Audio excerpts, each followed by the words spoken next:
a murderer. There is a murderer in this room. It kills dreams and futures before they even begin. It has a name and a face, but it is no enemy. Because this murderer lives in me as much as it lives in you. Education. Around the world, neglected education is silently destroying the future. 260 million children are out of school. 70% of 10-year-olds in low-income countries cannot read a single sentence. And as education collapses, every single global goal collapses with it. Climate action loses informed advocates. Conflict loses understanding. And poverty loses pathways out. In my country, Panama, the educational crisis has become lethal. Just a month ago, 2 girls from an indigenous community lost their lives while crossing a river on their way to school. This is why education is the challenge I fear most. Because when education fails, everything fails. However, education is not only the murderer, it is also the cure. When I came to China almost 3 years ago, I witnessed a country that lifted 800 million people out of poverty. A country that invested in digital learning, vocational training, and rural revitalization.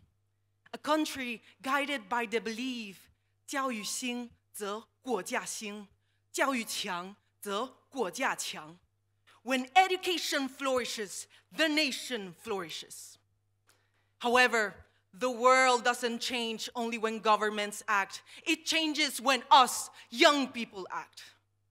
Mentor a child, teach a skill, share a resource, help a classmate, create content that educates, not misleads, but most importantly, learn in order to teach.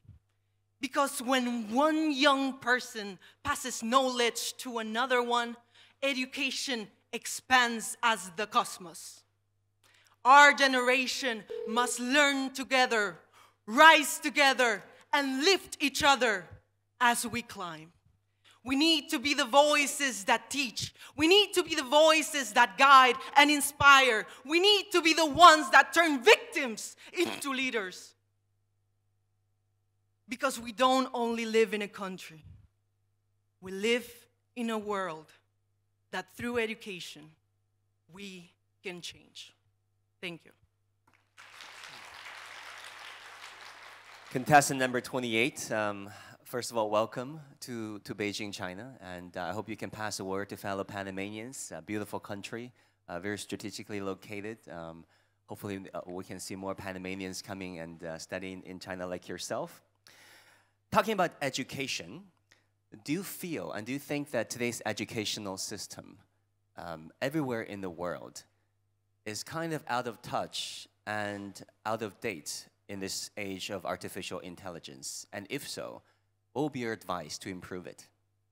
Thank you for your question. I think there are a lot of disparities that exist in our world in regards to education systems. We have countries like mine where AI is not even mentioned in classrooms because there is a digital bridge where kids cannot even access to computers or cell phones. And then we have countries like China and places like my university where we are encouraged to use AI as a tool in order to improve our learning process. So I believe that, of course, generally speaking, because in the majorities of countries it is like this, we are outdated in terms of technology and the usage of it in our education system. However, I also believe that countries like China, countries like United States, countries like Finland can give us a great example of how it is done, of how education works. Thank you. I just want to pick up from what Wang Guan said, artificial intelligence, that is the buzzword. Now, so there are challenges, obviously, in developing countries. So what would you say are the solutions for the future of education in a digital age? Thank you for your question. As a Chinese language major student, I have faced a lot of time the question if is AI going to replace us? Is AI going to replace translators? And I believe it will not, because there is something inherently special about human connection. So when it comes to education, it is the same. We need to prioritize human connection and then see AI as something that can maximize our learning. And even though there will be countries that will never be able to balance their position when it comes to digitalized education, I believe that they can still be able to encounter great development because the core relies not on the technology, but on the relationship between the teacher and the student. And that's why I encourage everyone, while being students, to also become teachers. Thank you.